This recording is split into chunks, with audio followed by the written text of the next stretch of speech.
Assalamualaikum warahmatullahi wabarakatuh.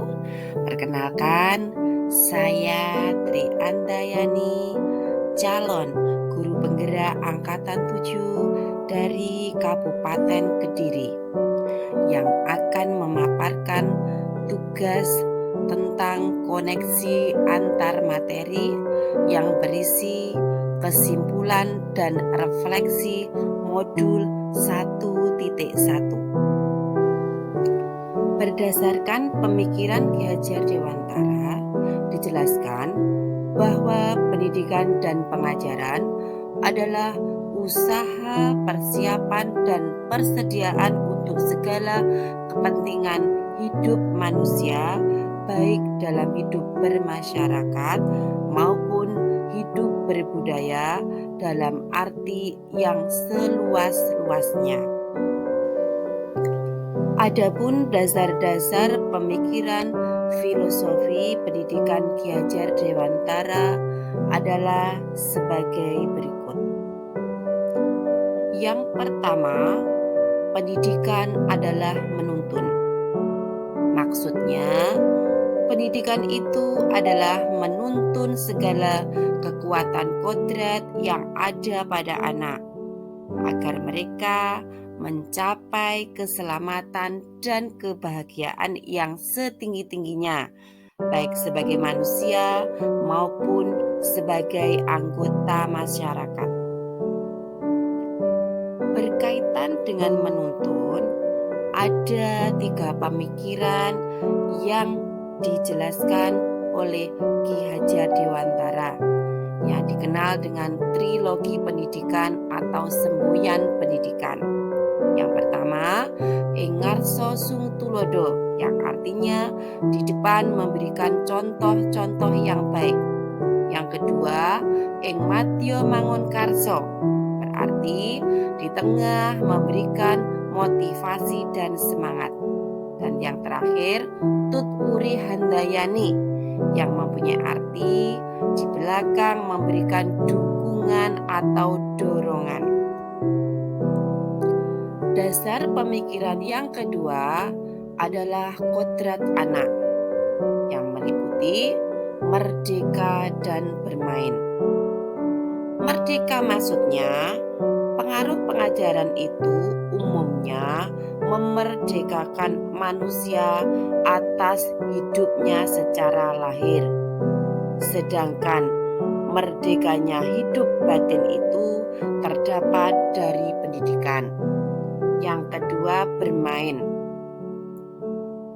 Permainan anak dapat menjadi bagian pembelajaran di sekolah. Dasar pemikiran yang ketiga adalah pendidikan sebagai petani dan benihnya. Seorang petani yang menanam jagung misalnya hanya dapat menuntun tumbuhnya jagung. Ia dapat memperbaiki kondisi tanah, memelihara tanaman jagung, memberi pupuk dan air, membasmi ulat-ulat dan jamur yang mengganggu hidup tanaman tersebut. Tetapi ia tidak dapat merubah jagung tersebut tumbuh menjadi padi. Dasar pemikiran yang keempat yaitu pendidikan bukan tabula rasa. Maksudnya, anak bukan kertas kosong, tetapi anak lahir dengan kekuatan kodrat yang masih samar-samar. Tujuan pendidikan adalah menuntun anak tersebut untuk menebalkan garis samar-samar agar dapat memperbaiki lakunya untuk menjadi manusia seutuhnya. Dasar pemikiran yang kelima adalah pendidikan sebagai budi pekerti. Budi pekerti merupakan perpaduan antara cipta, rasa, karsa sehingga menghasilkan suatu karya. Dasar pemikiran yang terakhir adalah pendidikan berhamba pada sang anak. Artinya, dalam pendidikan bebas dari segala ikatan, dengan suci hati mendekati sang anak bukan untuk meminta suatu hak, melainkan untuk berhamba pada sang anak. Selanjutnya, saya akan merefleksi diri saya dengan pertanyaan sebagai berikut. Apa yang saya percaya tentang murid dan pembelajaran di kelas sebelum saya mempelajari modul 1.1? Yang pertama, murid sebagai objek pembelajaran. Yang kedua, kurang memahami karakteristik murid. Yang ketiga, pembelajaran terfokus pada ketuntasan materi dan KKM. Yang keempat, suasana kelas tenang, tertib dan siswanya pasif. Sedangkan yang kelima, guru sebagai pusat dan sumber pembelajaran. Selanjutnya, apa yang berubah dari pemikiran atau perilaku saya yang berubah setelah mempelajari modul ini? Yang pertama adalah merubah pemikiran. Murid sebagai subjek pembelajaran. Guru bukan satu-satunya sumber belajar. Setiap anak mempunyai kodrat masing-masing. Guru harus berhamba pada sang anak. Sedangkan yang merubah perilaku meliputi tidak memaksakan kehendak kepada anak, menghargai dan menuntun kodrat anak, menyusun pembelajaran yang menyenangkan dan bermakna, dan yang terakhir, fokus pada keterampilan abad 21 dan perubahan budi pekerti. Apa yang dapat segera saya terapkan lebih baik agar kelas saya mencerminkan pemikiran KHD?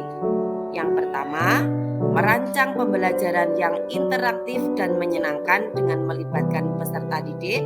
Yang kedua, menerapkan sistem AMONG. Yang ketiga, mendidik anak sesuai dengan kodratnya. Yang keempat, fokus pada penumbuhan karakter dan budi pekerti yang selaras dengan nilai-nilai budaya. Yang kelima, mengimplementasikan permainan dalam pembelajaran. Dan yang terakhir, membuat kontrak belajar atau kesepakatan kelas. Nah, ini adalah kegiatan pembelajaran di kelas saya yang mencerminkan pemikiran Ki Hajar Dewantara. Anak menjadi mandiri, menjadi berani dalam belajar, belajar untuk berkolaborasi dan bersama, menanamkan karakter-karakter budi pekerti, dan juga melakukan pembelajaran dengan memasukkan permainan-permainan yang dapat membentuk karakter anak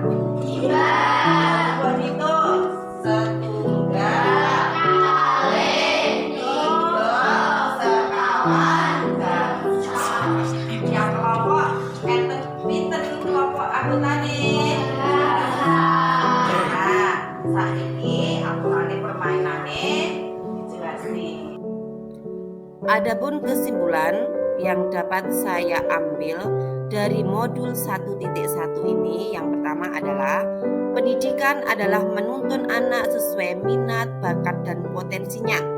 Yang kedua, pendidikan sejatinya berhamba pada sang anak. Yang ketiga, pendidikan adalah bagaimana memerdekakan belajar guna mencapai kemerdekaan belajar yang tujuan utamanya untuk menjadikan siswa menjadi profil pelajar Pancasila. Sekian pemaparan dari saya. Salam guru penggerak. Guru bergerak, Indonesia maju. Terima kasih. Wassalamualaikum warahmatullahi wabarakatuh.